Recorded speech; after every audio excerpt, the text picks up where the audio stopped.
ونصلي على رسوله الكريم أما بعد فأعوذ بالله من الشيطان الرجيم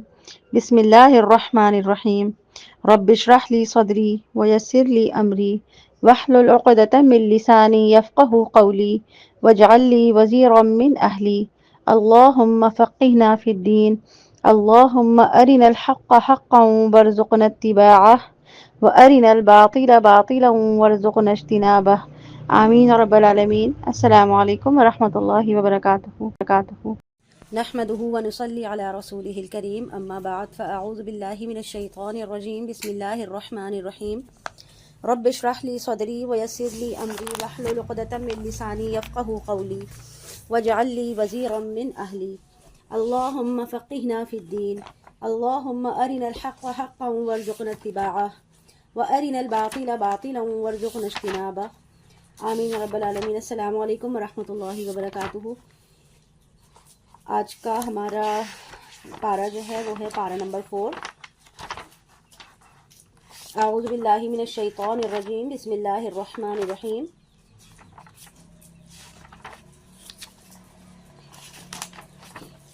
لن تنالوا البر حتی تنفقوا، یہاں پر جو ہے وہ نیکی کی بارے میں بتایا جا رہا ہے کہ نیکی کیا ہے۔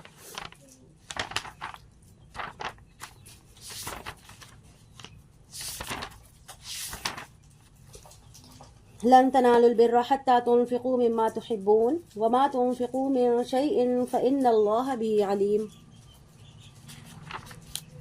تم ہرگز نہیں پہنچ سکتے نیکی کے مقام کو جب تک خرچ نہ کرو اس میں سے جو تمہیں پسند ہے۔ یعنی کہ نیکی ہم نے آیت البر جو ابھی سورۃ البقرہ میں پڑھی تھی کل، اس میں یہی پڑھا تھا کہ نیکی کے لیے جو ہے سب سے بڑی اور سب سے مقدم شے جو ہے وہ انسانی ہمدردی ہے، اور انسانی ہمدردی میں اپنا مال خرچ کرنا جو مطلوب ہے، جو خود اپنے آپ کو محبوب ہو، یعنی کہ ایسا مال جو آپ کا پسندیدہ ہو، جس کو کسی کو دیتے ہوئے آپ کا دل وقتی طور پر تنگ ہو، ایسا مال جو ہے نا کسی کو دینا وہ محبوب ہے۔ اور ایسا مال جو ردی ہو، دل سے اتر گیا ہو، بوسیدہ ہو گیا ہو، اور اگر کسی کو دے کر آپ یہ سمجھ لیں گے کہ آپ نے جو ہے وہ بہت بڑا جو ہے وہ سخاوت کا کام کیا ہے، تو یہ آپ کی سوچ جو ہے آپ کے لیے بہت بڑی حماقت ہے۔ چاہے آپ کسی کو کھانا دیں اپنے گھر کا، چاہے آپ اپنے کپڑے دیں، چاہے آپ گھریلو استعمال کی چیزیں دیں، کوئی بھی چیز آپ کسی کو دیں گے تو وہ دیں گے جو آپ کو اگر کوئی دے تو آپ کو بری نہ لگے۔ یہ والا فارمولا اگر ہم اپنائیں گے تو ہم کبھی بھی کسی کو غلط چیز نہیں دے سکتے۔ ہم ہمیشہ وہ دیں جو ہم اپنے لیے پسند کرتے ہیں، اور کوئی دوسرا ہمیں وہ چیز دے تو ہمیں تکلیف نہ ہو، برا نہ لگے کہ اس نے ہمیں دیا تو کیا دیا۔ وَمَا تُنْفِقُوا مِنْ شَيْءٍ فَإِنَّ اللَّهَ بِهِ عَلِيمٌ، اور جو کچھ بھی تم خرچ کرو گے اللہ اس سے خوب باخبر ہے۔ کھانے کی ساری چیزیں جو شریعت محمدی میں حلال ہیں بنی اسرائیل کے لیے بھی حلال تھی، سوائے ان چیزوں کے جنہیں اسرائیل حضرت یعقوب علیہ السلام نے حرام ٹھہرا دیا تھا اپنے جان پر، اس سے پہلے کہ تورات نازل ہو۔ یہودی شریعت محمدی پر اعتراض کرتے تھے، اس میں سے بعض ایسی چیزیں حلال قرار دے دی گئی تھی جو شریعت موسوی میں حرام تھی۔ مثلا ان کے ہاں اونٹ کا گوشت جو ہے وہ حرام تھا، لیکن شریعت محمدی میں یہ حرام نہیں تھا۔ اگر یہ بھی آسمانی شریعت ہے تو یہ تغیر یا تبدیلی کیسے ہو گئی؟ یہاں اس کی حقیقت بتائی جا رہی ہے کہ تورات کے نزول سے قبل حضرت یعقوب علیہ السلام جو تھے ان کی طبیعت کسی مرض کی وجہ سے خراب تھی، تو ان کو جو ہے ان چیزوں میں کراہیت محسوس ہوتی تھی، اس لیے انہوں نے یہ چیزیں اپنے لیے خود ممنوع کر لی تھی، جن میں اونٹ کا گوشت بھی شامل تھا۔ جیسے نبی کریم صلی اللہ علیہ وسلم نے اپنی 2 ازواج کی دلجوئی کے لیے شہد نہ کھانے کی قسم کھا لی تھی، جس پر آیات نازل ہوئی تھی کہ سورہ تحریم میں کہ اے نبی آپ کیوں حرام ٹھہرا رہے ہیں اپنے اوپر وہ شے جو اللہ نے آپ کے لیے حلال کی ہے، آپ چاہتے ہیں اپنی بیویوں کی رضا جوئی۔ حضرت یعقوب علیہ السلام کی اولاد نے بعد میں ان چیزوں کو حرام سمجھ لیا، چنانچہ یہ چیز ان کے ایک رواج کے طور پر حرام چلی آ رہی تھی، تو اللہ تعالیٰ نے فرمایا کہ ان چیزوں کی حرمت تورات میں نازل نہیں ہوئی۔ کھانے پینے کی وہ تمام چیزیں جو اسلام نے حلال کی ہیں وہ بنی اسرائیل کے لیے بھی حلال تھی، سوائے ان چیزوں کے کہ جنہیں یعقوب علیہ السلام نے اپنی ذاتی ناپسند کے باعث اپنے پر حرام ٹھہرا لیا تھا، اور یہ بات تورات کے نزول سے بہت پہلے کی ہے، اس لیے کہ حضرت یعقوب علیہ السلام میں اور نزول تورات میں 500 سال کا فرق ہے۔ قُلْ فَأْتُوا بِالتَّوْرَاةِ فَاتْلُوهَا إِن كُنتُمْ صَادِقِينَ، اے نبی صلی اللہ علیہ وسلم ان سے کہیے لاؤ تورات اور اس کو پڑھو اگر تم اپنے اعتراض میں سچے ہو، یعنی کہ تورات میں کہیں پر بھی اونٹ کی گوشت کی حرمت کا ذکر موجود نہیں ہے۔ بس جو لوگ اس کے بعد بھی اللہ کی طرف جھوٹ منسوب کرتے رہیں تو یہی لوگ ظالم ہیں. کہہ دیجیے اللہ نے جو کچھ فرمایا ہے سچ فرمایا ہے. بس پیروی کرو ملت ابراہیم کی جو یکسو تھا اور وہ مشرکین میں سے نہیں تھے. یقیناً پہلا گھر جو لوگوں کے لیے بنایا گیا اللہ کی عبادت کے لیے وہی ہے جو مکہ میں ہے. برکت والا ہے, ہدایت کا مرکز ہے تمام جہانوں والوں کے لیے, یعنی کہ بیت اللہ. اس میں بڑی واضح نشانیاں ہیں جیسے مقام ابراہیم, اور جو کوئی بھی اس میں داخل ہوتا ہے امن میں آ جاتا ہے. اور اللہ کا حق ہے لوگوں پر کہ وہ حج کرے اس کے گھر کا جو بھی استطاعت رکھتا ہو اس کے سفر کی, اور جس نے کفر کیا تو وہ جان لے کہ اللہ بے نیاز ہے تمام جہانوں والوں پر. یعنی کہ یہاں کفر کا مطلب وہ کفر نہیں ہے, بلکہ کفر کا مطلب کیا ہے کہ استطاعت کے باوجود جو حج نہیں کرتا اس نے کفر کیا, یعنی کہ اللہ کی آیات کا انکار کیا. قُلْ يَا أَهْلَ الْكِتَابِ لِمَ تَكْفُرُونَ بِآيَاتِ اللَّهِ, کہہ دیجئے اے اہل کتاب تم کیوں اللہ کی آیات کا انکار کر رہے ہو جبکہ جو کچھ تم کر رہے ہو اللہ اسے دیکھ رہا ہے. کہہ دیجئے اے کتاب والوں تم کیوں روکتے ہو اللہ کے راستے سے اس کو جو ایمان لے آتا ہے. تم ان میں ٹیڑھ پیدا کیوں کرنا چاہتے ہو, یعنی کہ تم یہ چاہتے ہو کہ اہل ایمان جو ہیں وہ بھی ٹیڑھے راستے پر چلیں, اس کے لیے تم سازشیں کرتے ہو اور صبح کو ایمان لے آتے ہو شام کو کافر ہو جاتے ہو. اور اس طرح یہ کام اس لیے کرتے ہو تاکہ اہل ایمان کے دلوں میں بھی وسوسے پیدا ہو جائیں, حالانکہ تم خود گواہ ہو, یعنی کہ تم راہ راست کو پہچانتے ہو اور جو کچھ تم کر رہے ہو وہ جان بوجھ کے کر رہے ہو. تمہیں معلوم ہے کہ یہ غلط ہے مگر پھر بھی تم اس راستے کو چھوڑ نہیں رہے. وَمَا اللَّهُ بِغَافِلٍ عَمَّا تَعْمَلُونَ, اور اللہ غافل نہیں ہے اس سے جو کچھ تم کر رہے ہو. اے وہ لوگوں جو ایمان لائے ہو, اگر تم ان اہل کتاب کے کسی گروہ کی بات مان لو گے تو یہ تم کو تمہارے ایمان کے بعد پھر کفر کی حالت میں لوٹا کر لے جائیں گے. اور ذرا سوچو تو صحیح, یہ کیسے ہو سکتا ہے کہ تم پھر کفر کرنے لگو جبکہ تمہیں اللہ کی آیات پڑھ کر سنائی جا رہی ہوں اور تمہارے اندر اس کا رسول خود موجود ہو, یعنی کہ حضرت محمد صلی اللہ علیہ وسلم خود موجود ہے رہنمائی کے لیے اور اللہ کی آیت پڑھ کے سنا رہے ہیں, پھر کیوں تم اس سے جو ہے وہ کفر کرتے ہو. وَمَن يَعْتَصِم بِاللَّهِ فَقَدْ هُدِيَ إِلَىٰ صِرَاطٍ مُسْتَقِيمٍ, اور جو کوئی اللہ سے چمٹ جائے اس کو تو اس ہدایت ہو گئی صراط مستقیم کی طرف, یعنی کہ جو کہ اللہ کی پناہ میں آ جائے, اللہ کا دامن مضبوطی سے تھام لے, اللہ کے دین کو مضبوطی سے تھام لے تو اس کو ضرور بالضرور صراط مستقیم کی ہدایت ملے گی اور وہ ضلالت و گمراہی اور اندھیروں کے خطرات سے محفوظ ہو جائے گا. جیسے کوئی چھوٹا سا بچہ ہوتا ہے نا, جب وہ خطرہ محسوس کرتا ہے تو وہ دوڑ کے اپنی ماں کے پاس آتا ہے, ماں سے چپٹ جاتا ہے. اس کو کیا لگتا ہے کہ اب میں ایک مضبوط قلعے میں آ گیا ہوں, اب مجھے کسی قسم کا کوئی نقصان نہیں پہنچ سکتا. تو اسی طرح جب جو ہے اللہ کا دامن جو ہے وہ واقعتاً ہمارے لیے بھی ایک محفوظ پناہ گاہ ہے, جو کوئی اسے چمٹ جاتا ہے وہ گمراہوں کی ٹھوکروں سے محفوظ ہو جاتا ہے اور وہ اس کا راستہ جو ہے وہ صراط مستقیم پر گامزن ہو جاتا ہے. یا ایھا الذین آمنوا اتقوا اللہ حق تقاتہ, اے اہل ایمان اللہ کا تقوی اختیار کرو جتنا کہ اس کی تقوی کا حق ہے, اور تمہیں ہرگز نہ موت آ پائے مگر فرما برداری کی حالت میں. اب یہ قرآن مجید کی تقوی کی تلقین کے لیے بہت ہی سالڈ آیت ہے. اس پر صحابہ کرام گھبرا گئے کہ یا رسول اللہ کے تقوی کا حق کون ادا کر سکتا ہے. پھر جب سورہ تغابن کی آیت نازل ہوئی کہ فاتقوا اللہ ما استطعتم, یعنی کہ اپنی امکانی حد تک اللہ کا تقوی اختیار کرو, جس حد تک تمہیں استطاعت ہے اس حد تک اللہ کا تقوی اختیار کرو, تو تب ان کی جان میں جان آئی. اور یہاں جو بتایا گیا کہ مرنا مت مگر حالت فرما برداری میں, تو اس کے معنی یہ ہے کہ کسی کو نہیں پتا کہ کس لمحے اس کی موت آ جائے, لہٰذا تمہارا کوئی بھی لمحہ نافرمانی میں نہ گزرنے پائے. ایسا نہ ہو کہ تم نافرمانی کی حالت میں ہو اور اچانک موت تمہیں دبوچ لے. تو ایسے وقت کے لیے کہا گیا ہے کہ کوئی بھی وقت ایسا نہ گزرے کہ جس میں ہم نافرمانی کر رہے ہوں. ہر وقت ہر حال میں اللہ کی فرما برداری کریں تاکہ اگر ہماری اس وقت موت بھی آ جائے تو ہم فرما برداری کی حالت میں ہی اللہ کے سامنے جائیں. وَاعْتَصِمُوا بِحَبْلِ اللَّهِ جَمِيعًا وَلَا تَفَرَّقُوا, اللہ کی رسی کو مضبوطی سے تھام لو, مل جل کر رہو اور تفرقے میں نہ پڑو. ابھی ہم نے پڑھا تھا نا کہ جو کوئی اللہ کے ساتھ چمٹ جائے, اللہ کی رسی کو مضبوطی سے تھام لے تو وہ اللہ کی حفاظت میں آ گیا. اور یہاں یہ جو کہا گیا ہے کہ رسی تھام لو, تو رسی کیا ہے؟ اللہ کی رسی ہے قرآن, یعنی اللہ کے قرب کے لیے ضروری ہے کہ ایک طرف انسان میں تقوی ہو, دوسری طرف قرآن کی جو فہم ہے, قرآن کی حکمت ہے وہ اس کو جانتا ہو, کیونکہ جب تک وہ قرآن کی اہمیت کو نہیں سمجھے گا, قرآن میں جو لکھا ہوا احکامات ان کو نہیں مانے گا, نہیں جانے گا, تو وہ نہ ہی اللہ کی معرفت کو پا سکتا ہے, نہ ہی وہ تقوی کے ہائی لیول پہ پہنچ سکتا ہے. وَاذْكُرُوا نِعْمَةَ اللَّهِ عَلَيْكُمْ إِذْ كُنْتُمْ أَعْدَاءً, اور ذرا یاد کرو اللہ کا جو انعام تم پر ہوا جبکہ تم ایک دوسرے کے دشمن تھے, تو اللہ نے تمہارے دلوں کے اندر الفت پیدا کر دی. بس تم اللہ کے فضل و کرم سے بھائی بھائی بن گئے، اور تم تو آ کے گڑھے کے کنارے تک پہنچ گئے تھے، بس اس میں گرنے ہی والے تھے، تو اللہ نے تمہیں اس سے بچا لیا۔ اسی طرح اللہ تمہارے لیے اپنی آیات واضح کر رہا ہے تاکہ تم راہ پاؤ اور صحیح راستے پر قائم ہو جاؤ۔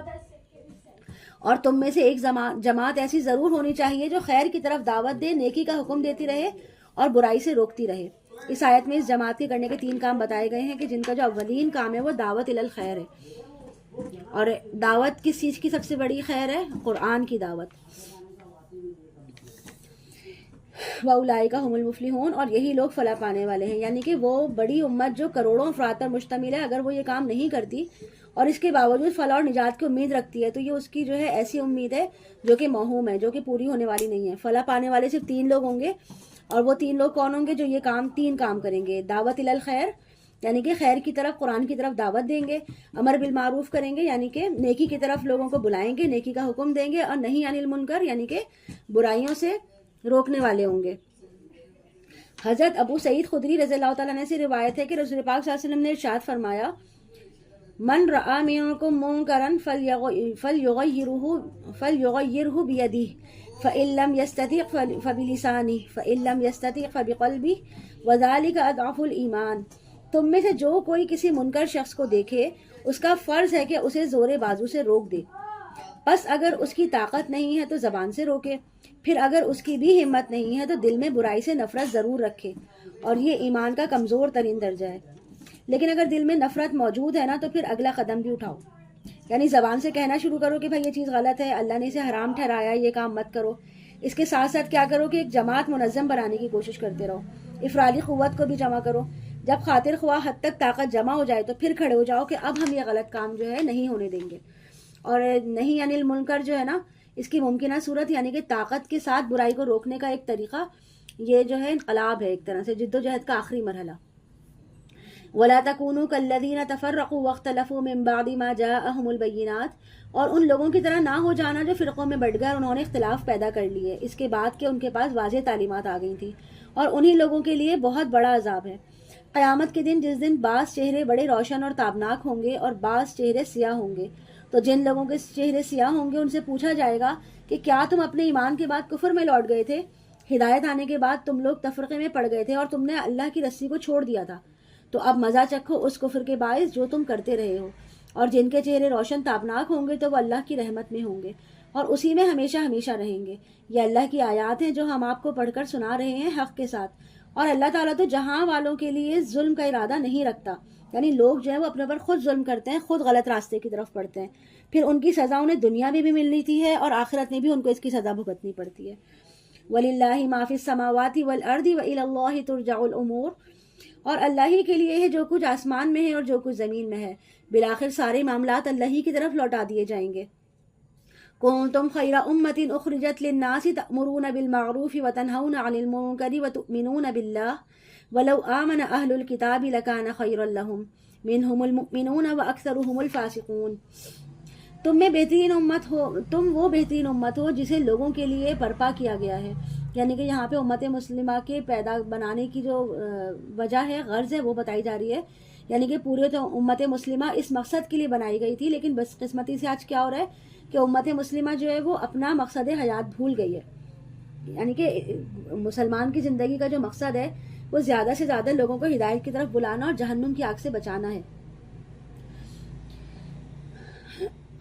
وَكَذَلِكَ جَعَلْنَاكُمْ أُمَّةً وَسَطًا لِتَكُونُوا شُهَدَاءَ عَلَى النَّاسِ وَيَكُونَ الرَّسُولُ عَلَيْكُمْ شَهِيدًا، اور اے مسلمانوں، اسی طرح تو ہم نے تمہیں ایک امت وسط بنایا ہے تاکہ تم لوگوں پر گواہ ہو اور رسول تم پر گواہ ہو۔ تم حکم کرتے ہو نیکی کا اور تم روکتے ہو بدی سے، اور تم ایمان رکھتے ہو اللہ پر، اور اگر اہل کتاب بھی ایمان لے آتے تو یہ ان کے حق میں بہتر تھا۔ ان میں سے کچھ تو ایمان والے ہیں لیکن ان کی اکثریت نافرمانوں پر مشتمل ہے۔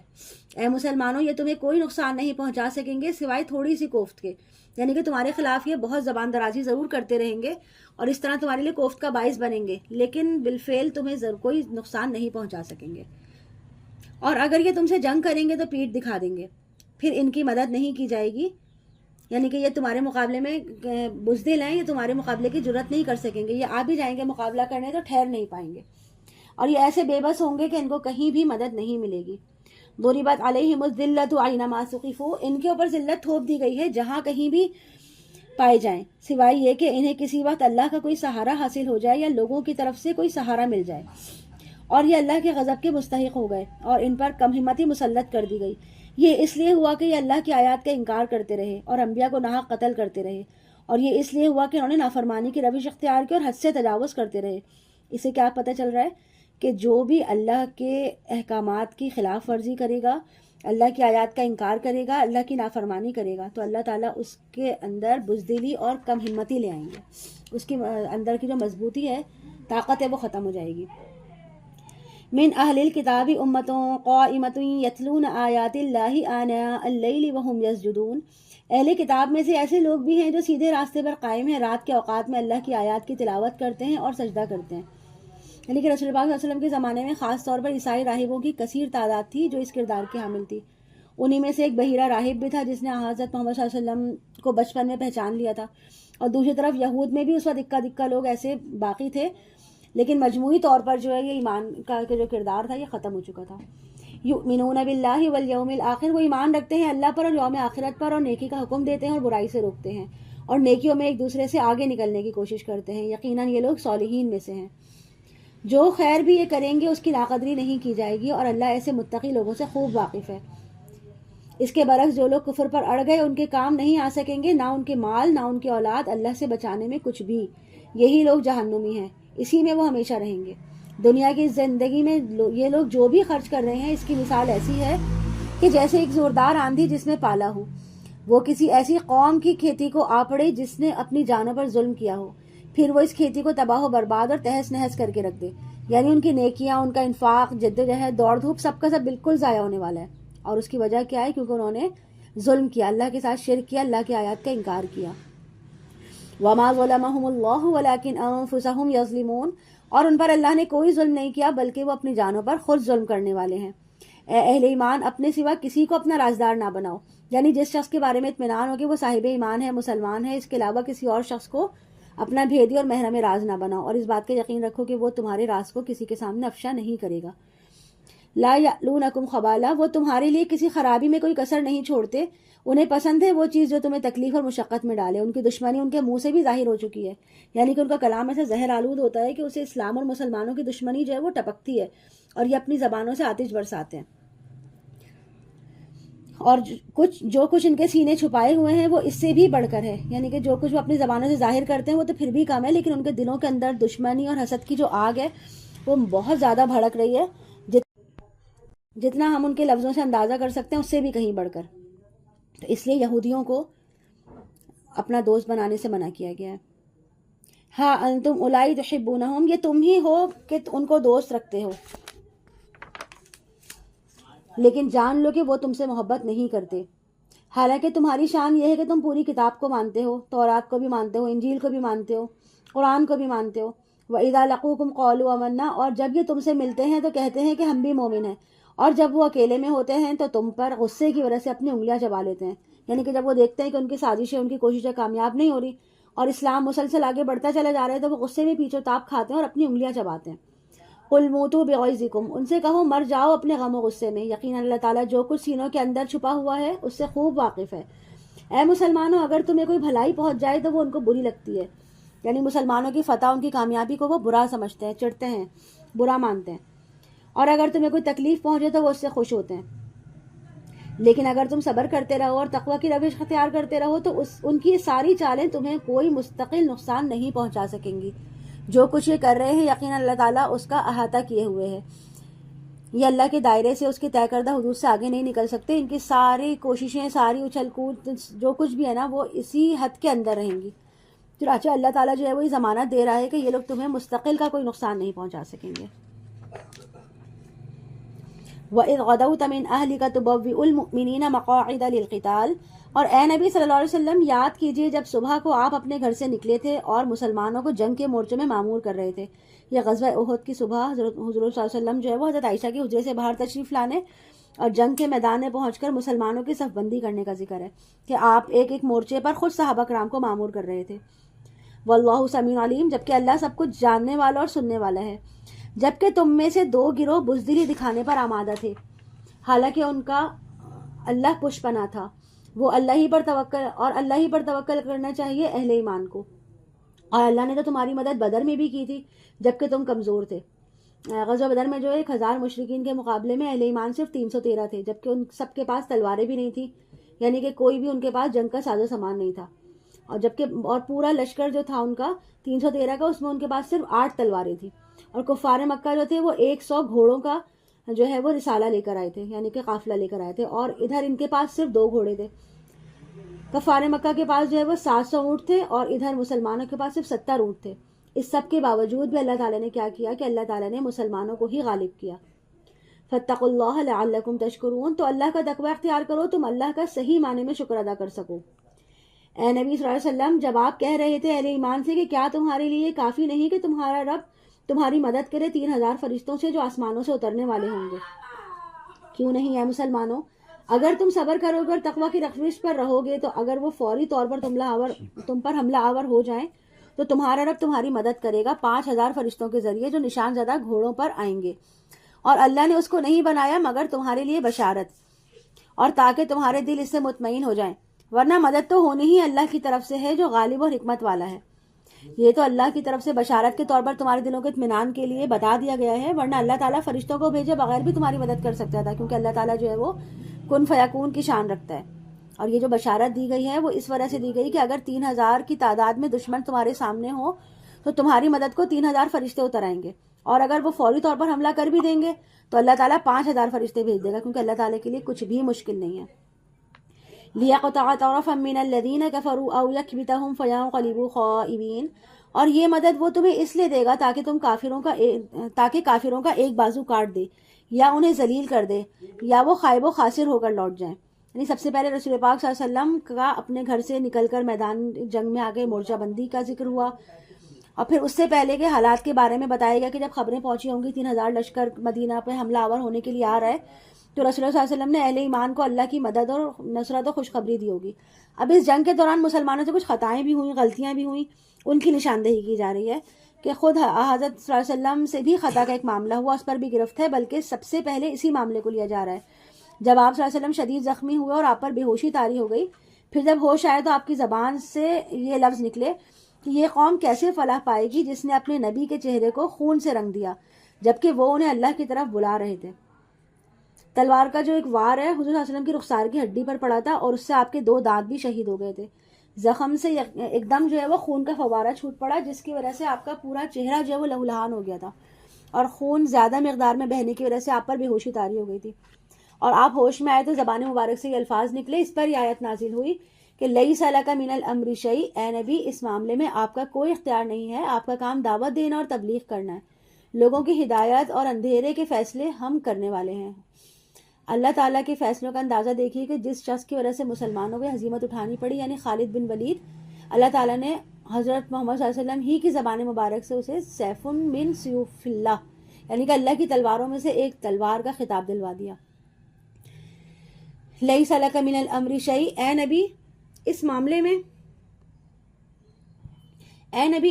میں آپ کا کوئی اختیار نہیں. اللہ ان کی توبہ قبول کرے یا انہیں عذاب دے، یہ اللہ کے اختیار میں ہے. وہ چاہے گا تو ان کو توبہ کی توفیق دے دے گا، وہ ایمان لے آئیں گے، یا اللہ چاہے گا تو ان کو عذاب دے گا اس لیے کہ وہ ظالم ہے.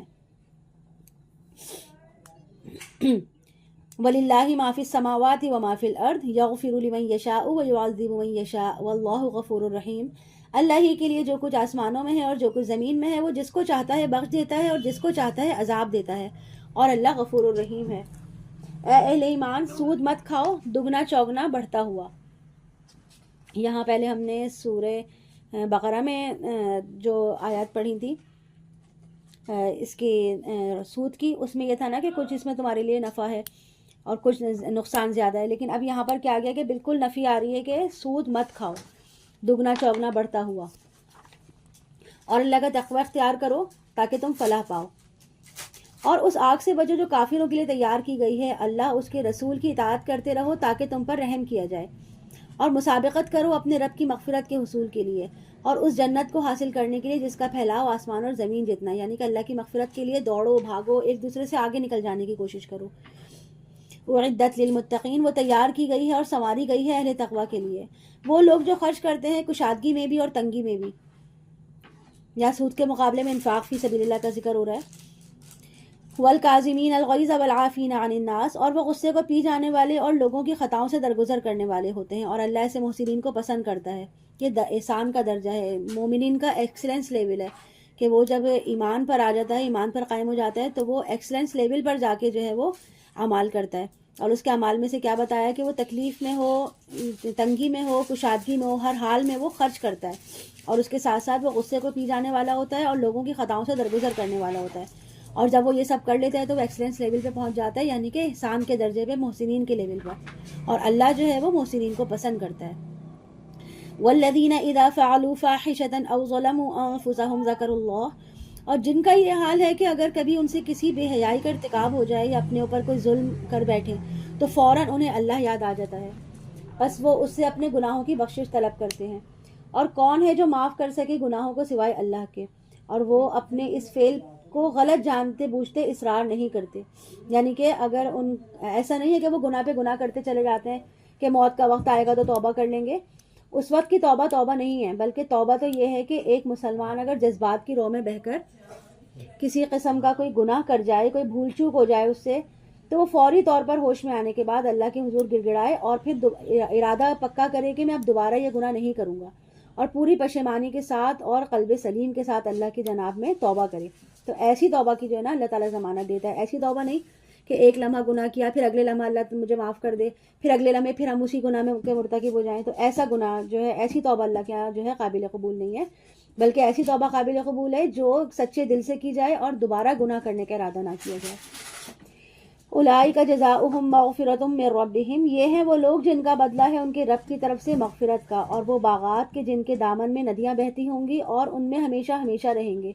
کیا ہی اچھا بدلہ ہے عمل کرنے والوں کے لیے. تم سے پہلے بہت سے حالات و واقعات گزر چکے ہیں، تو زمین میں گھومو پھرو اور دیکھو کیسا انجام ہوا جھٹلانے والوں کا. یہ وضاحت ہے لوگوں کے لیے اور ہدایت اور نصیحت ہے متقین کے حق میں. اور نہ کمزور پڑو اور نہ غم کھاؤ، اور تم ہی سربلند رہو گے اگر تم مومن ہو.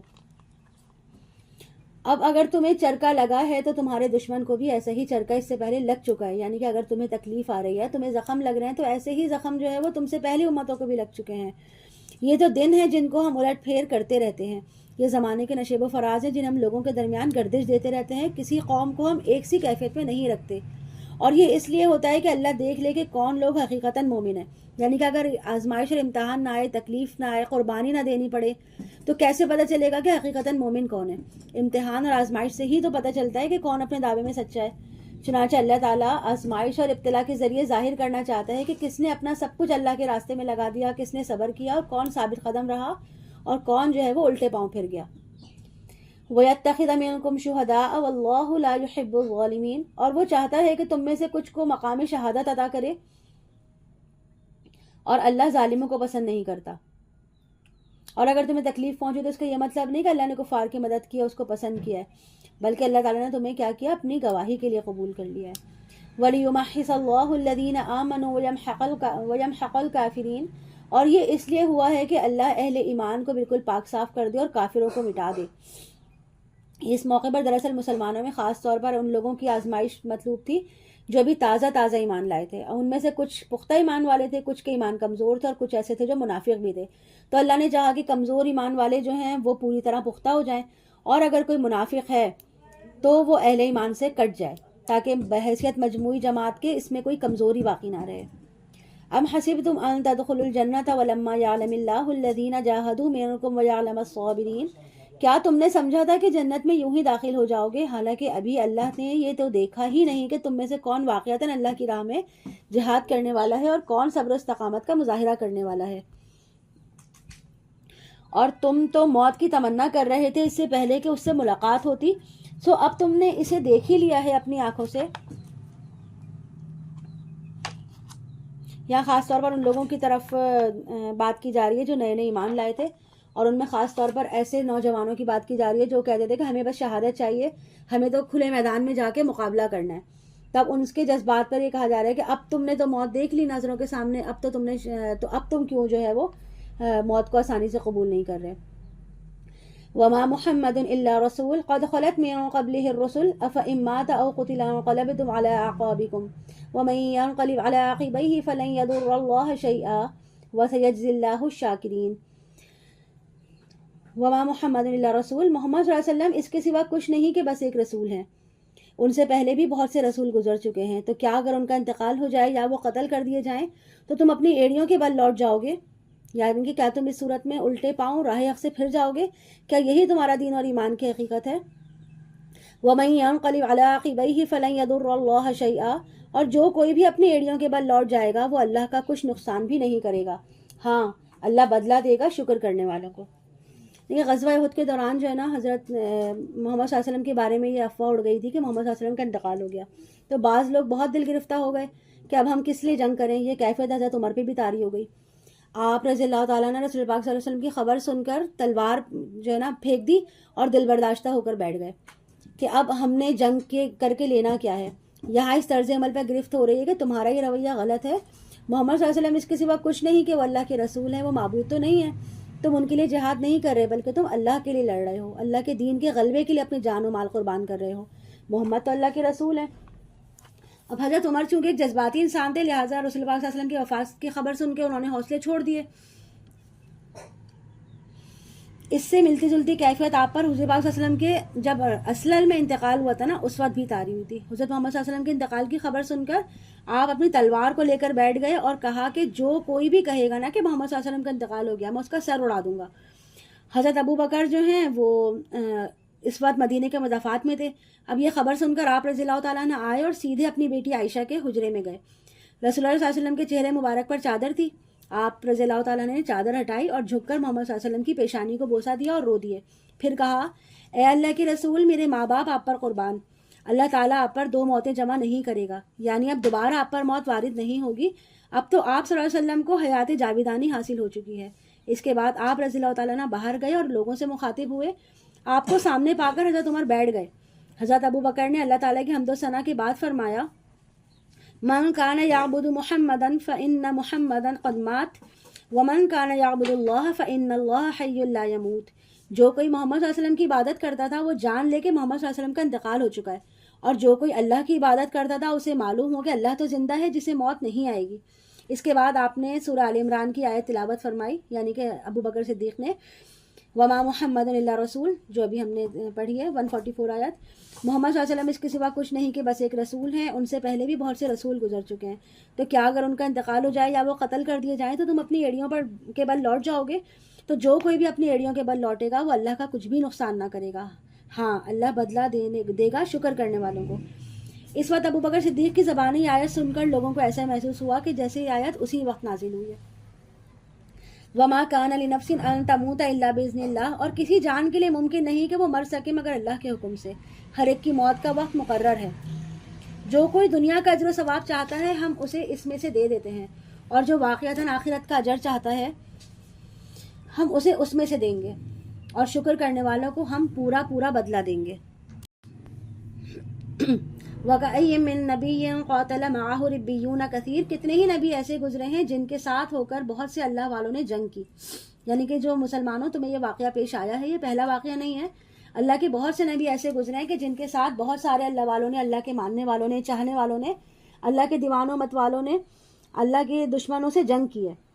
فما وہنوا لما اصابہم فی سبیل اللہ، تو اللہ کی راہ میں جو بھی تکلیفیں ان پر آئیں اس پر انہوں نے ہمت نہیں ہاری، اور نہ انہوں نے کمزوری دکھائی، نہ ہی باطل کے آگے سرنگوں ہوئے، اور اللہ تعالیٰ کو ایسے ہی صابروں سے محبت ہے۔ اور ان کا تو ہر مرحلے پر یہی قول ہوتا تھا کہ وہ دعا کرتے تھے، ربنا اغفر لنا ذنوبنا واسرافنا فی امرنا وثبت اقدامنا وانصرنا علی القوم الکافرین، اے رب ہمارے بخش دے ہمارے گناہوں کو، اور اگر ہم سے اپنے کسی معاملے میں اچھا تجاوز ہو گیا تو اسے معاف کر دے، اور ہمارے قدموں کو جما دے، اور ہماری مدد فرما کافروں کے مقابلے میں۔ تو ان لوگوں کو اللہ تعالیٰ نے دنیا کا ثواب بھی عطا فرمایا اور آخرت کے ثواب کا بھی بہت ہی عمدہ حصہ عطا کیا، اور اللہ تعالیٰ ایسے محسنین کو پسند کرتا ہے۔ اے اہل ایمان، اگر تم ان لوگوں کا کہنا مانو گے جنہوں نے کفر کی روش اختیار کی ہے تو وہ تمہیں تمہاری ایڑیوں کے بل واپس لے جائیں گے، تم بالکل ہی نامراد ہو کر رہ جاؤ گے۔ حقیقت یہ ہے کہ تمہارا مولا تو اللہ ہے، اور وہی سب سے اچھا مددگار ہے۔ ہم عنقریب کافروں کے دلوں میں رعب ڈال دیں گے، اس سبب کی کہ انہوں نے ایسی چیزوں کو اللہ کا شریک ٹھہرایا جس کے حق میں اس نے کوئی سند نہیں اتاری، اور ان کا ٹھکانہ جہنم ہے، اور بہت ہی برا ٹھکانہ ہے ان ظالموں کا۔ اور اللہ نے تو تم سے تائید و نصرت کا جو وعدہ کیا تھا وہ پورا کر دیا، جبکہ تم ان کو تہ تیغ کر رہے تھے اللہ کے حکم سے۔ یہاں غزوہ احد میں مسلمانوں کو جو تکلیف پہنچی تھی اس کی وجہ سے ان کے دل شدید زخمی تھے۔ اسی بارے میں اب یہ آیت جو ہے وہ آئی ہے کہ دیکھو مسلمانوں، تم ہم سے کوئی شکایت نہیں کر سکتے، ہم نے تم سے تائید و نصرت کا جو وعدہ کیا تھا وہ اس وقت پورا ہوگا جب ہمارے حکم سے گاجر مولی کی طرح کاٹ رہے تھے، اس وقت تمہیں مکمل فتح حاصل ہو گئی تھی۔ حتی اذا فشلتم وتنازعتم فی الامر، یہاں تک کہ جب تم ڈھیلے پڑ گئے اور امر میں تم نے جھگڑا کیا اور تم نے نافرمانی کی، اس کے بعد کہ تم نے وہ چیزیں دیکھ لی جو تمہیں محبوب ہیں۔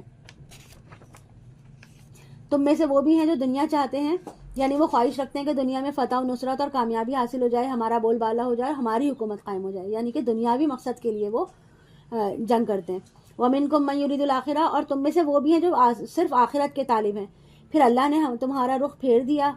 ان کی طرف سے تاکہ تمہاری آزمائش کرے۔ پہلے وہ بھاگ رہے تھے اور تم ان کا تعاقب کر رہے تھے، اب معاملہ الٹا ہو گیا، اب تم پسپا ہو گئے اور اپنی جانیں بچانے کے ادھر ادھر جائے بنا ڈھونڈنے لگے، اور یہ تمہاری پسپائی جو ہے وہ تمہارے لیے آزمائش تھی۔ وَلَقَدْ عَفَا عَنْكُمْ، اور اللہ تمہیں معاف کر چکا ہے، اور اللہ تعالیٰ اہل ایمان کے حق میں بہت فضل والا ہے۔ یاد کرو جب تم پہاڑ پر چڑھے چلے جا رہے تھے جان بچانے کے لیے اور کسی کی طرف مڑ کر بھی نہیں دیکھ رہے تھے، اور رسول اللہ صلی اللہ علیہ وسلم تمہیں پکار رہے تھے تمہارے پیچھے سے، تو اللہ تعالیٰ تم پر غم کے بعد غم مسلسل ڈالتا رہا تاکہ آئندہ کے لیے تمہیں یہ سبق ملے کہ تم غمگین نہ ہوا کرو اس موقع پر کہ تمہارے ہاتھ سے جاتا رہے، اور نہ اس تکلیف پر کہ جو تم پر آ پڑے، اور اللہ باخبر ہے اس سے جو تم کر رہے ہو۔ پھر اس غم کے بعد اللہ نے تم پر اطمینان نازل فرمایا، یعنی وہ نیند جو تم میں سے ایک گروہ پر طاری ہو گئی،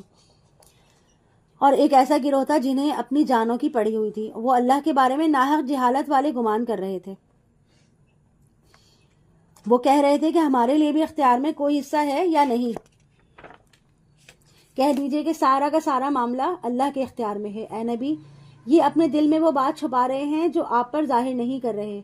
اور ان کے دل میں کیا ہے اب اللہ کھول کے بتا رہا ہے۔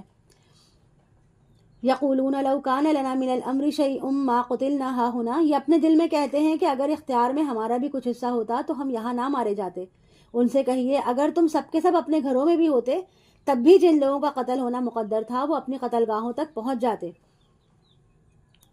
اور یہ معاملہ جو پیش آیا اس لیے تھا کہ اللہ اسے آزما لے جو کچھ تمہارے سینوں میں ہے، اور تاکہ وہ بالکل پاک اور خالص کر دے جو کچھ تمہارے دلوں میں ہے، اور اللہ تعالیٰ سینوں کے اندر مخفی باتوں کو بھی جانتا ہے۔ تم میں سے وہ لوگ جو میدان جنگ سے چلے گئے اس دن جب دو گروہ ایک دوسرے کے مقابلے میں آ گئے تھے، اصل میں شیطان نے ان کے پاؤں پھسلا دیے تھے ان کے بعض افعال کی وجہ سے، اور اللہ انہیں معاف کر چکا تھا۔ یعنی کہ بعض گمراہ فرقے اس بات کو اچھالتے ہوئے بعض صحابہ کرام پر تنقید کرتے ہیں کہ میدان جنگ سے پیٹھ دکھا کر بھاگ گئے تھے، لیکن وہ یہ بات بھول جاتے ہیں کہ اللہ تعالیٰ ان کی معافی کا اعلان کر چکا ہے۔ چنانچہ ان الفاظ کی موجودگی میں کسی مسلمان کے لیے بھی جائز نہیں ہے کہ وہ اس حوالے سے صحابہ پر کوئی لعن طعن کرے یا زبان تان دراز کرے۔ ان اللہ غفور حلیم، یقیناً اللہ معاف فرمانے والا اور بردبار ہے، یعنی جب اللہ نے معاف کر دیا تو ہم کسی بھی انسان کو کوئی حق نہیں کہ وہ اس بارے میں کوئی بات کر سکے۔ یا ایھا الذین آمنوا لا تکونوا کالذین کفروا، اے اہل ایمان تم ان لوگوں کی مانند نہ ہو جانا جنہوں نے کفر کیا تھا، اور جنہوں نے اپنے بھائیوں کے بارے میں جبکہ وہ زمین میں سفر پر نکلے ہوئے تھے یا کسی جہاد میں شریک تھے اور وہاں ان کا انتقال ہو گیا تھا، کہا کہ اگر وہ ہمارے پاس ہوتے تو نہ مرتے اور نہ قتل ہوتے۔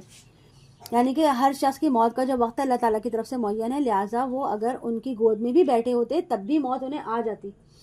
موت تو بہت مضبوط پہرے جو ہیں، پہرے والے جو قلعے ہیں وہاں بھی پہنچ جاتی ہے، تو انہیں اس طرح کی باتیں نہیں کرنی چاہیے۔ اور یہ تو کافروں کے انداز کی باتیں ہیں کہ اگر وہ ہمارے پاس ہوتے، جنگ میں نہ جاتے تو بچ جاتے، لیکن اللہ تعالیٰ کو جو کرنا منظور ہوتا ہے، اللہ تعالیٰ کی حکمت اللہ کو معلوم ہے، اللہ تعالیٰ کی حکمت کا کوئی بھی انسان جو ہے وہ احاطہ نہیں کر سکتا۔ لِيَجْعَلَ اللَّهُ ذَلِكَ حَسْرَةً فِي قُلُوبِهِمْ، یہ بات اس لیے ان کی زبان پر آتی ہے تاکہ اللہ اس کو ان کے دلوں میں حسرت کا باعث بنا دے۔ اور دیکھو اللہ ہی زندہ کرتا ہے، وہی موت دیتا ہے، اور جو کچھ تم کر رہے ہو اللہ اسے دیکھ رہا ہے، اور اگر تم اللہ کی راہ میں قتل ہو جاؤ یا ویسے ہی تمہیں موت آ جائے تو اللہ کی طرف سے جو مغفرت اور رحمت تمہیں ملے گی۔ اعوذ باللہ من الشیطان الرجیم۔ یا ایھا الذین آمنوا لا تکونوا کالذین کفروا، اے اہل ایمان، تم ان لوگوں کی مانند نہ ہو جانا جنہوں نے کفر کیا اور جنہوں نے اپنے بھائیوں کے بارے میں جبکہ وہ زمین میں سفر پر نکلے ہوئے تھے یا کسی جہاد میں شریک تھے وہاں ان کا انتقال ہو گیا اور کہا کہ اگر ہمارے پاس ہوتے تو نہ مرتے اور نہ قتل ہوتے۔ یہ بات اس لیے ان کی زبان پر آتی ہے تاکہ اللہ ان کو ان کے دلوں میں حسرت کا باعث بنا دے۔ اور دیکھو اللہ ہی زندہ کرتا ہے، وہی موت وارد کرتا ہے، جو کچھ تم کر رہے ہو اللہ اسے دیکھ رہا ہے۔ اور اگر تم اللہ کی راہ میں قتل ہو جاؤ یا ویسے ہی تمہیں موت آ جائے تو اللہ کی طرف سے جو مغفرت اور رحمت تمہیں ملے گی وہ کہیں بہتر ہے ان چیزوں سے جو یہ جمع کر رہے تھے۔ یعنی کہ اگر تم دنیا میں 10-15 سال اور جی لیتے تو کیا کچھ جمع کر لیتے؟ اللہ نے تمہیں شہادت کی موت دے دی، تمہارے لیے اس سے بڑی سعادت اور کیا ہوگی بھلا؟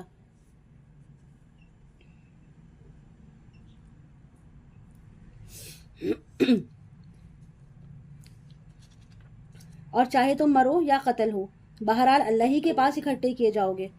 اے نبی صلی اللہ علیہ وسلم،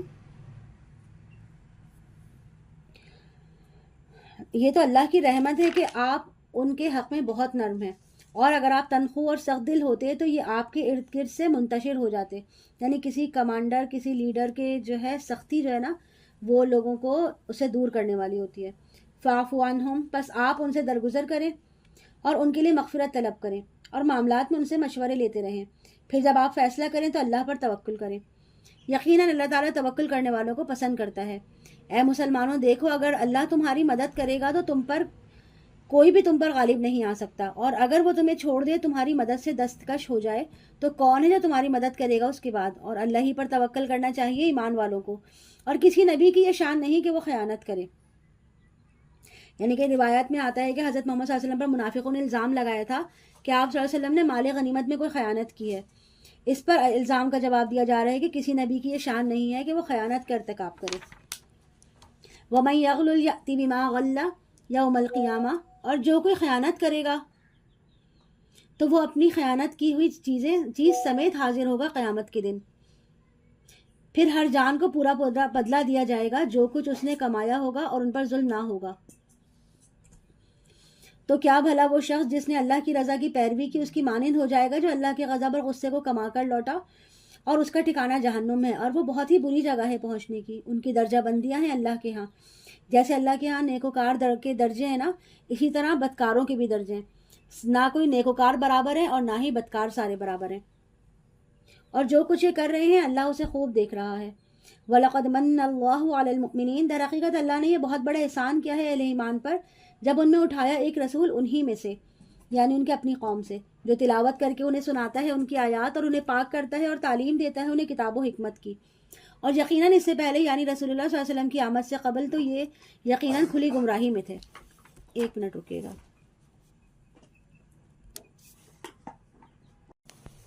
جی۔ جو کچھ اس نے کمایا ہوگا اور اس پر کوئی ظلم نہ کیا جائے گا۔ افمن اتبع رضوان اللہ کمن باء بسخط من اللہ، تو کیا بھلا وہ شخص جس نے اللہ کی رضا کی پیروی کی اس کی مانند ہو جائے گا جو اللہ کے غضب اور غصے کو کما کر لوٹا، اور اس کا ٹھکانہ جہنم ہے، اور وہ بہت ہی بری جگہ ہے پہنچنے کی۔ ان کی درجہ بندیاں ہیں اللہ کے ہاں، اور جو کچھ یہ کر رہے ہیں اللہ اسے خوب دیکھ رہا ہے۔ در حقیقت اللہ نے بہت بڑا احسان کیا ہے اہل ایمان پر جب ان میں سے اٹھایا ایک رسول انہی میں سے، جو تلاوت کر کے انہیں سناتا ہے ان کی آیات اور انہیں پاک کرتا ہے اور تعلیم دیتا ہے انہیں کتاب و حکمت کی۔ اور یقیناً اس سے پہلے یعنی رسول اللہ صلی اللہ علیہ وسلم کی آمد سے قبل تو یقیناً وہ کھلی گمراہی میں مبتلا تھے۔ اور کیا جب تم پر کوئی ایک مصیبت آئی جب کہ تم اس سے دگنی مصیبت ان کو پہنچا چکے ہو تو تم کہنے لگے کہ یہ کہاں سے آ گئی؟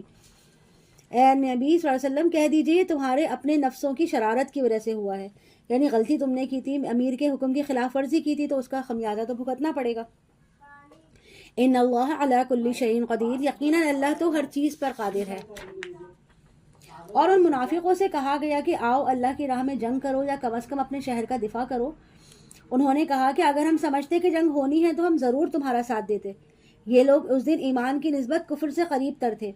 اپنے منہوں سے وہ بات کر رہے تھے جو ان کے دلوں میں نہیں تھی، اور اللہ اس چیز کو خوب جانتا ہے جو کچھ وہ چھپا رہے ہیں۔ یہ وہ لوگ ہیں جو خود تو بیٹھے رہے اور اپنے شہید ہو جانے والے بھائیوں کی نسبت کہا کہ اگر وہ بھی ہمارے ساتھ آ گئے ہوتے تو قتل نہ ہوتے۔ تو اے نبی ان سے کہیے کہ اگر تم اپنے اس قول میں سچے ہو تو اپنی جانوں سے موت کو ہٹا کر دکھا دو، یعنی کہ اگر تم کوشش کر کے اپنی موت کو ٹال دو گے تو ٹال دو، اور تمہیں کیا لگتا ہے کہ اگر تم گھر میں رہو گے تو کیا تمہیں موت نہیں آئے گی؟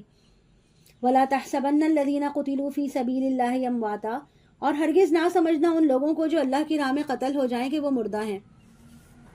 بلکہ وہ تو زندہ ہیں، اپنے رب کے پاس رزق پا رہے ہیں، شاداں و فرحاں ہیں اس پر جو کچھ اللہ تعالیٰ نے انہیں اپنے فضل سے عطا کیا ہے، اور بشارت حاصل کر رہے ہیں ان لوگوں کے بارے میں جو ان کے پیچھے دنیا میں رہ گئے ہیں اور ابھی ان سے ملے ہی نہیں، کہ نہ ان پر کوئی خوف ہوگا، نہ وہ غمگینی کا شکار ہوں گے۔ وہ خوشیاں منا رہے ہیں اللہ تعالیٰ کی نعمت کی وجہ سے اور اس کے فضل کی بنا پر، اور اس بات پر کہ اللہ تعالیٰ اہل ایمان کے اجر کو ضائع نہیں کرتا۔ جن لوگوں نے لبیک کہی اللہ اور کے رسول کی پکار پر اس کے بعد کہ ان کو چرکا لگ چکا تھا، ان میں سے جو بھی محسنین اور متقین ہیں ان کے لیے اس بہت بڑا اجر ہے۔ یہ وہ لوگ ہیں جن لوگوں نے کہا کہ تمہارے خلاف بڑی فوجیں جمع ہو گئی ہیں، پس ان سے ڈرو، تو اس بات نے ان کے ایمان میں اور زیادہ اضافہ کر دیا، اور انہوں نے کہا کہ اللہ ہمارے لیے کافی ہے اور وہی بہترین کارساز ہے۔ بس وہ لوٹ آئے اللہ کی نعمت اور اس کے فضل کے ساتھ، ان کو کسی قسم کا بھی نقصان نہ پہنچا، اور انہوں نے تو اللہ کی رضا کی پیروی کی، اور یقیناً اللہ تعالیٰ بڑے فضل کا مالک ہے۔ اے مسلمانوں، یہ شیطان ہے جو تمہیں ڈراتا ہے اپنے ساتھیوں سے، تو تم ان سے نہ ڈرو، مجھ سے ڈرو اگر تم سچے مومن ہو۔ اور اے نبی، یہ لوگ آپ کے لیے باعث غم نہ بنے جو کفر کے معاملے میں بھاگ دوڑ کر رہے ہیں، وہ اللہ کو ہرگز نقصان نہیں پہنچا سکیں گے۔ اللہ چاہتا ہے ان کے لیے آخرت میں کوئی حصہ نہ رکھے، اور ان کے لیے تو بہت بڑا عذاب ہے، یعنی ان کو جو کچھ بھی دنیا میں مل رہا ہے وہ صرف دنیا تک کا ہے، آخرت میں ان کا کوئی حصہ نہیں ہے۔ ان الذین اشتروا الکفر بالایمان لن یضروا اللہ شیئا، یقیناً جن لوگوں نے ایمان کے ہاتھ سے دے کر کفر خرید لیا وہ اللہ کو کوئی نقصان نہیں پہنچا سکتے، اور ان کے لیے دردناک عذاب ہے۔ اور مت سمجھے یہ کافر کہ ہم انہیں جو مہلت دے رہے ہیں وہ ان کے حق میں بہتر ہے، یعنی کافروں کو مہلت اس لیے ملتی ہے کہ وہ اپنے کفر میں اور بڑھتے جائیں تاکہ اپنے آپ کو برے سے برے عذاب کا مستحق بنا لیں۔ چنانچہ اگر اللہ انہیں ڈھیل دے رہا ہے نا تو ان کی اس ڈھیل سے جو ہے وہ ان کو خوش نہیں ہونا چاہیے، اور نہ ہی ان کو دیکھ کے مسلمانوں کو جو ہے وہ اپنے دل میں کوئی کمی کوئی ٹیڑھ محسوس کرنی چاہیے۔ انما نملی لہم لیزدادوا اثما، ہم تو ان کو صرف اس لیے ڈھیل دیتے ہیں تاکہ وہ گناہ میں اور اضافہ کر لیں، اور ان کے لیے اہانت آمیز عذاب ہوگا۔ اللہ وہ نہیں کہ چھوڑے رکھے مسلمانوں کو اس حالت میں جس پر تم ہو، یہاں تک کہ وہ خبیث کو طیب سے ممتاز کر دے۔ اور اللہ تعالیٰ یہ بھی طریقہ نہیں ہے کہ تمہیں غیب کی خبریں بتائے، لیکن اس کام کے لیے اللہ منتخب کر لیتا ہے اپنے رسولوں میں سے جس کو وہ چاہتا ہے، یعنی اللہ اپنے رسولوں میں سے جس کو چاہتا ہے غیب کے حالات بتاتا ہے۔ رسولوں کو خود سے معلوم نہیں ہوتا، اللہ کے بتانے سے معلوم ہوتا ہے، یعنی ان آزمائشوں میں جو بھی آزمائشیں آ رہی ہیں، جو بھی معاملات ہیں، ان میں کیا حکمتیں ہیں اور ان میں تمہارے لیے کیا خیر ہے، ہر چیز ہر ایک کو نہیں بتائی جاتی۔ البتہ رسولوں کو غیب کی خبریں اللہ تعالیٰ بتاتا ہے، لیکن یہ بات کا ہمیشہ یاد رکھنی چاہیے کہ رسولوں کو غیب کا علم ہوتا نہیں ہے، اللہ دیتا ہے، اور جتنا اللہ علم دیتا ہے بس اتنا ہی ان کو معلوم ہوتا ہے۔ فآمنوا باللہ ورسولہ وإن تؤمنوا وتتقوا فلکم اجر عظیم، بس ایمان پختہ رکھو اللہ پر، اس کے رسولوں پر، اور اگر تم یہ 2 شرطیں پوری کر دو گے، ایمان میں ثابت قدم رہو گے اور تقوی پر کاربند رہو گے، تو تمہارے لیے بہت بڑا اجر ہے۔ اور نہ خیال کریں وہ لوگ جو بخل کر رہے ہیں اس مال میں جو اللہ نے انہیں دیا ہے اپنے فضل میں سے، کہ یہ بخل ان کے حق میں بہتر ہے، بلکہ یہ ان کے حق میں بہت برا ہے۔ اسی مال کی توق بنا کر ان کی گردنوں میں پہنائے جائیں گے جس میں انہوں نے بخل کیا تھا قیامت کے دن، اور آسمانوں اور زمین کی وراثت بالآخر اللہ ہی کے لیے ہے۔ یعنی کہ یہاں پر جو ہے وہ اس بات کا بتایا جا رہا ہے کہ جنت کی جو جنگ احد کی جو ہے نا تیاری ہو رہی تھی، اور رسول پاک صلی اللہ علیہ وسلم مسلمانوں کو انفاق مال کی دعوت دے رہے تھے تاکہ اسباب جنگ جو ہے وہ فراہم کیا جا سکے۔ اس وقت جن لوگوں کے پاس دولت تھی اس کے باوجود انہوں نے اپنی دولت کو کیا کیا، بچا کے رکھ لیا، اور جو ہے وہ آگے نہیں دیا۔ تو اس کے لیے بتایا جا رہا ہے کہ وہ اپنا مال جو بچا کے رکھ رہے ہیں تو وہ یہ نہ سمجھے کہ انہوں نے کوئی بہت اچھا کام کیا ہے، بلکہ انہوں نے کیا کیا ہے کہ یہ مال جو تھا نا ان کو اللہ نے عطا کیا تھا، انہوں نے اگر اس میں بخل کیا تو بہت برا کیا اپنے ساتھ، اور اس کی سزا کیا بتائی گئی ہے کہ اس مال کا توق بنا کر ان کی گردنوں میں پہنایا جائے گا قیامت کے دن۔ اور دنیا کا جتنا بھی مال اسباب آج ہمارے پاس ہے تو یہ کل کسی اور کے پاس چلا جائے گا، بالآخر سب کچھ اللہ کے لیے رہ جائے گا۔ ظاہر آسمان اور زمین کا اصل وارث تو حقیقی وارث تو اللہ تعالیٰ ہے۔ واللہ بما تعملون خبیر، اور جو کچھ تم کر رہے ہو اللہ اس سے خوب باخبر ہے۔ لقد سمع اللہ قول الذین قالوا ان اللہ فقیر ونحن اغنیاء، اللہ نے سن لیا ہے قول ان لوگوں کا جنہوں نے کہا تھا کہ اللہ فقیر ہے اور ہم غنی ہیں۔ یہ منافقین بھی اس میں شامل تھے اور یہودی بھی شامل تھے۔ جب رسول اللہ صلی اللہ علیہ وسلم نے مسلمانوں کو انفاق فی سبیل اللہ کی ترغیب دی اور فرمایا کہ اللہ کو قرض حسنہ دو، تو یہودی اور ان کے زیر اثر جتنے بھی منافقین تھے انہوں نے مذاق اڑانا شروع کر دیا کہ اللہ تو فقیر ہو گیا ہے، ہم سے قرض مانگ رہا ہے، اور جبکہ ہم اتنے دولت مند اتنے غنی ہیں کہ ہم اللہ کو دیں گے. نعوذ باللہ. سنکتب ما قالوا، ہم لکھ رکھیں گے جو کچھ انہوں نے کہا ہے. یعنی اللہ تعالیٰ کے الفاظ سے شدید ناراضگی ظاہر ہو رہی ہے کہ اللہ تعالیٰ فوراً تو گرفت میں نہیں لے رہا، لیکن ایک وقت آئے گا جس دن انہیں اپنے اس بات پر پوری سزا دی جائے گی. اور صرف یہی نہیں بلکہ انہوں نے اور اس کے ساتھ کیا کیا، وقتلہم الانبیاء بغیر حق، اور ان کے ناحق قتل انبیاء کو بھی ہم لکھ کر رکھیں گے، اور ہم کہیں گے اب چکھو مزہ اس جلا دینے والی آگ کے عذاب کا. یہ سب کچھ تمہارے اپنے ہی ہاتھوں کا آگے بھیجا ہے، اور اللہ تو اپنے بندوں کے حق میں ہرگز ظالم نہیں ہے. جو لوگ یہ کہتے ہیں کہ اللہ نے ہم سے ایک عہد لے لیا تھا کہ ہم کسی رسول پر ایمان نہیں لائیں گے جب تک وہ ایسی قربانی پیش نہ کرے جسے آگ کھا جائے. اے نبی صلی اللہ علیہ وسلم ان سے کہیے تمہارے پاس مجھ سے پہلے بہت سے رسول آ چکے ہیں واضح معجزوں کے ساتھ، اور وہ چیز بھی لے کر آئے جس کے لیے تم کہہ رہے تھے، پھر تم نے انہیں کیوں قتل کیا اگر تم سچے ہو؟ فَإِن كَذَّبُوكَ فَقَدْ كُذِّبَ رُسُلٌ مِّن قَبْلِكَ جَاءُوا بِالْبَيِّنَاتِ وَالزُّبُرِ وَالْكِتَابِ الْمُنِيرِ. پھر اے نبی صلی اللہ علیہ وسلم اگر وہ آپ کو جھٹلائیں تو کوئی تعجب کی بات نہیں، یہ معاملہ صرف آپ ہی کے ساتھ نہیں ہوا، آپ سے پہلے بھی بہت سے رسولوں کو جھٹلایا جا چکا ہے، اور یہ تو ایک عام تجربے کا راستہ ہے جس سے آپ کو بھی گزرنا پڑے گا. جو آئے تھے واضح نشانی اور صحیفے اور روشن کتاب لے کر،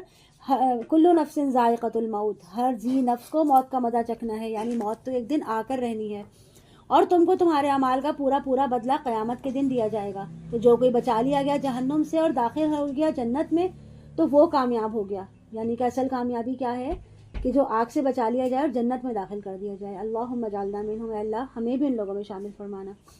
وَمَا الْحَيَاةُ الدُّنْيَا إِلَّا مَتَاعُ الْغُرُورِ، اور یہ دنیا کی زندگی تو اس کے سوا کچھ بھی نہیں کہ صرف دھوکے کا سامان ہے.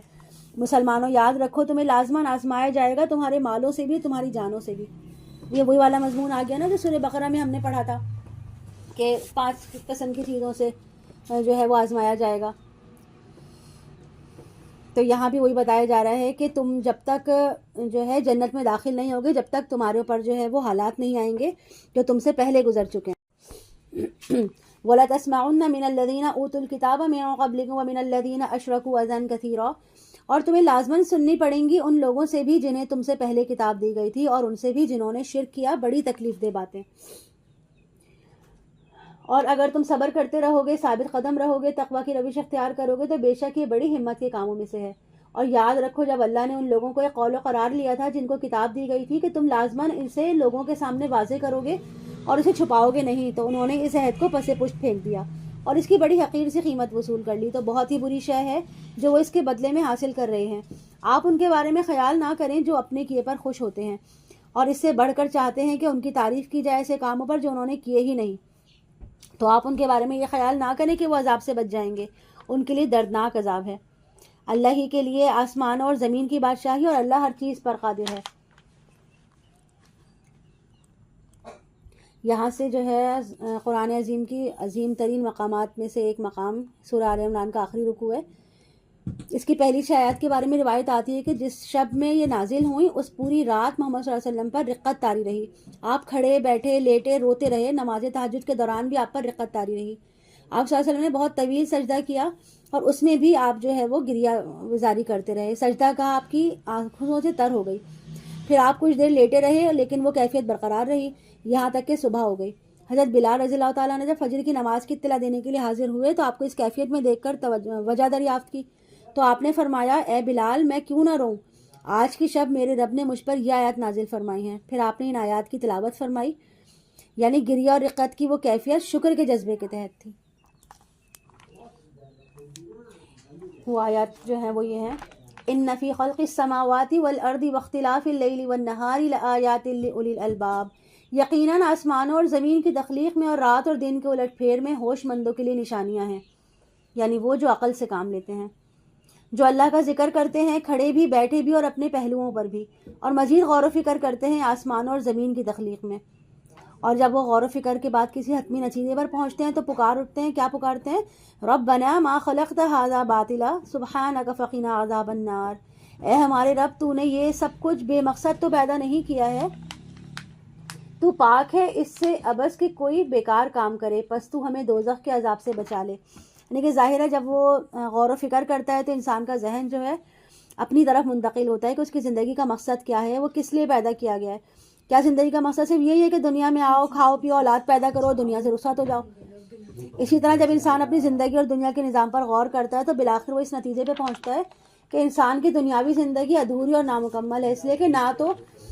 دنیا میں انسان کے اعمال کے نتائج سامنے آتے ہیں اور نہ ہی انسان کو اس کے اعمال کا بدلہ ملتا ہے، بلکہ اس دنیا میں اکثر یہ دیکھا گیا ہے کہ نیکوکار جو ہے وہ فاقوں میں سے رہتے ہیں اور بدکار جو ہے وہ عیش کرتے ہیں. چنانچہ وہ محسوس کرتے ہیں کہ اس زندگی کے بعد کوئی اور زندگی ہونی چاہیے، اس دنیا کے علاوہ کوئی اور دنیا بھی ہونی چاہیے جس میں انسان کو اس کے اعمال کا پورا بدلہ دیا جائے گا، چاہے وہ اچھا ہو،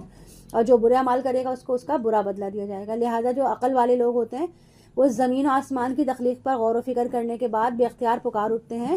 کہ تو پاک ہے اس سے کہ کوئی عبث کام کرے، پس تو ہمیں دوزخ کے آگ سے بچا لے. یعنی کہ تو نے یقیناً ایک دوسری دنیا بھی تیار کر رکھی ہے جس میں جزا و سزا کے لیے جہنم اور جنت بھی ہوگی. ربنا انک من تدخل النار فقد اخزیتہ، اے ہمارے رب جس کو تو نے داخل کر دیا آگ میں بے شک اس کو تو نے رسوا کر دیا اور ظالموں کے لیے کوئی مددگار نہیں ہوں گے. اے ہمارے رب ہم نے ایک پکارنے والے کو سنا جو ایمان کی ندا دے رہا تھا کہ ایمان لے آؤ اپنے رب پر، تو ہم ایمان لائے. یعنی کہ ایمان باللہ اور ایمان بالآخرت کے اس قرار کے بعد ایسے لوگوں کے کانوں میں جو ہی کسی نبی یا رسول کی پکار آتی ہے تو وہ بلا تعمل فوراً لبیک کہتے ہیں، جیسے کہ ابو بکر صدیق رضی اللہ عنہ نے فوراً رسول پاک صلی اللہ علیہ وسلم کی دعوت قبول کر لی، اس لیے کہ ایمان باللہ اور ایمان بالآخرت تک تو وہ خود اپنے عقل کے ذریعے پہنچ چکے تھے، اور جیسے ہی ان کو جو ہے ہدایت کی خبر ملی، محمد صلی اللہ علیہ وسلم کی نبوت کی خبر ملی، وہ فوراً ان پر ایمان لے آئے. اس کے آگے ایک بہت پیاری دعا آ رہی ہے، ربنا فاغفر لنا ذنوبنا وکفر عنا سیئاتنا وتوفنا مع الابرار. اے ہمارے رب ہمارے گناہ بخش دے اور ہماری برائیاں ہم سے دور کر دے،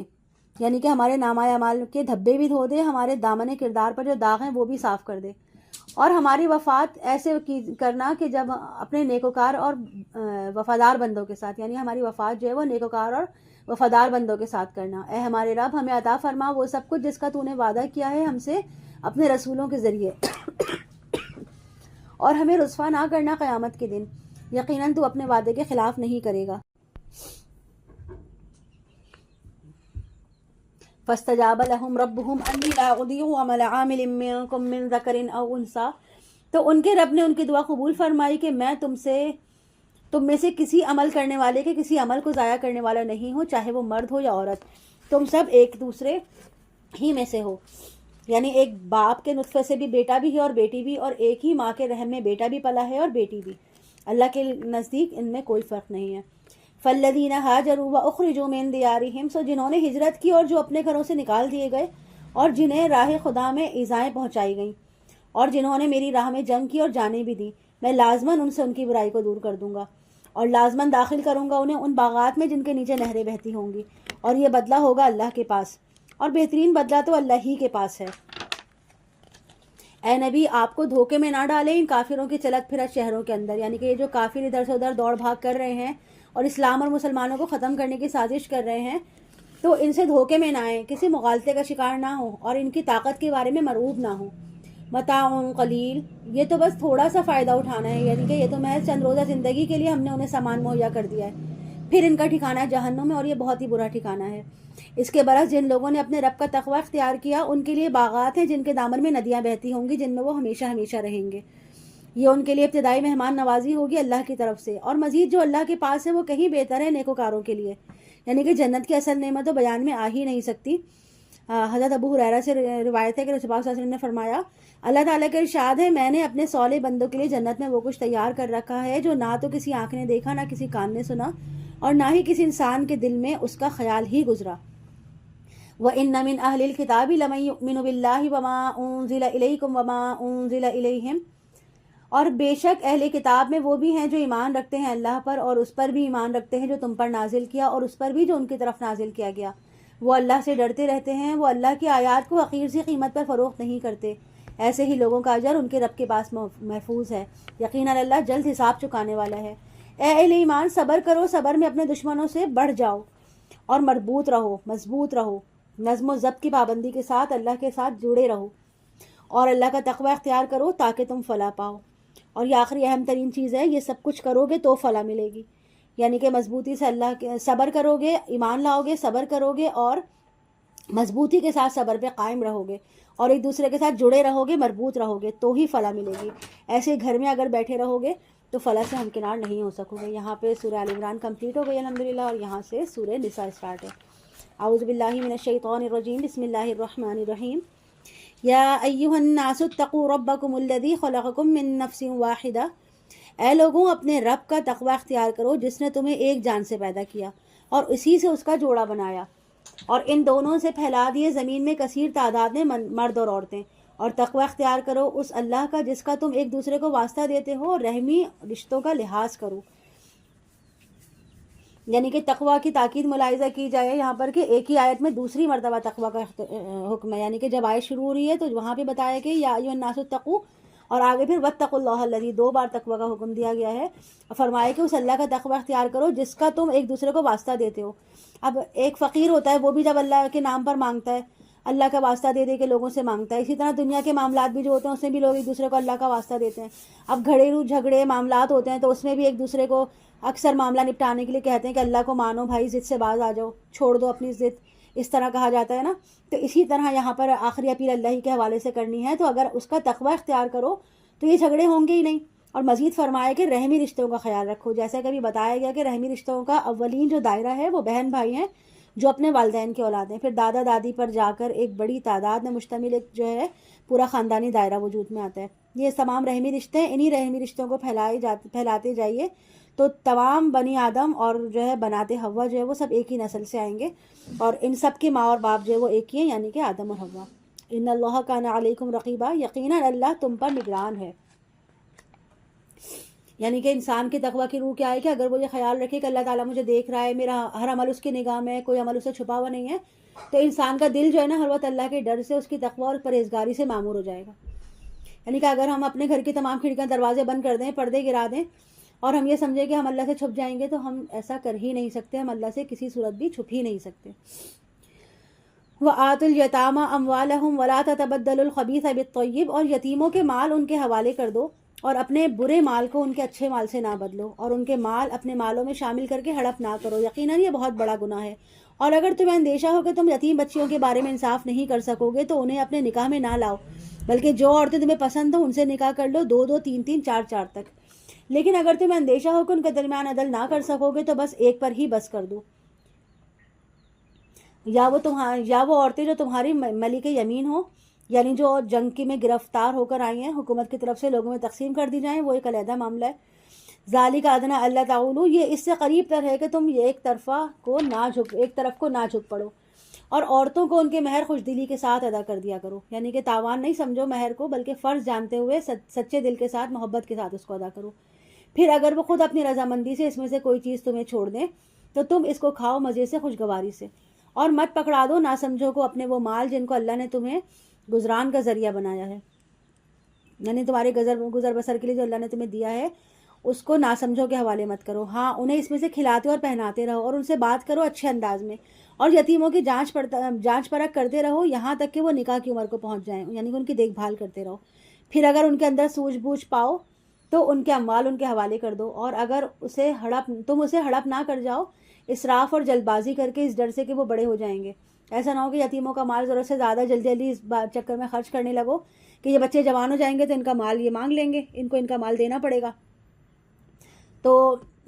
ومن کانا غنیًا فلیستعفف، اور جو کوئی غنی ہو اس کو چاہیے کہ وہ پرہیز کرے. یعنی کہ یتیم کا ولی اگر خود غنی ہے، اللہ نے اس کو اتنا دے رکھا ہے کہ وہ تو اسے جو ہے نا یتیم کے مال میں سے کچھ بھی لینے کا حق نہیں ہے، بلکہ وہ اس کو کیا چاہیے کہ وہ خود جو ہے وہ یتیم کا مال بچا کے رکھے اور اپنے پاس سے یتیموں کو دے. تو اس طرح اس کا جو ہے وہ اس کی طرف سے ایک اچھا عمل بھی جائے گا. ومن کانا فقیراً فلیأکل بالمعروف، اور جو کوئی محتاج ہو تو کھائے دستور کے مطابق. یعنی کہ اگر کوئی خود تنگ دست ہو، اس کے پاس اتنا نہیں ہے کہ وہ اپنا گزارا کر سکے اور یتیموں کو بھی کھلا سکے، تو اس صورت میں اگر وہ کچھ ان کے مال سے لے گا اور ان کو کھلا دے گا تو اس میں کوئی حرج نہیں ہے. فَإِذَا دَفَعْتُمْ إِلَيْهِمْ أَمْوَالَهُمْ فَأَشْهِدُوا عَلَيْهِمْ، پھر جب تم ان کے مال ان کے حوالے کرو تو اس پر گواہ ٹھہرا لو، اور اللہ کافی ہے حساب لینے کے لیے. یعنی کہ لکھت پڑھت اور شہادت جو ہے دنیا کا معاملہ ہے، باقی اصل حساب تو اللہ کے ہاں جا کر دینا ہے.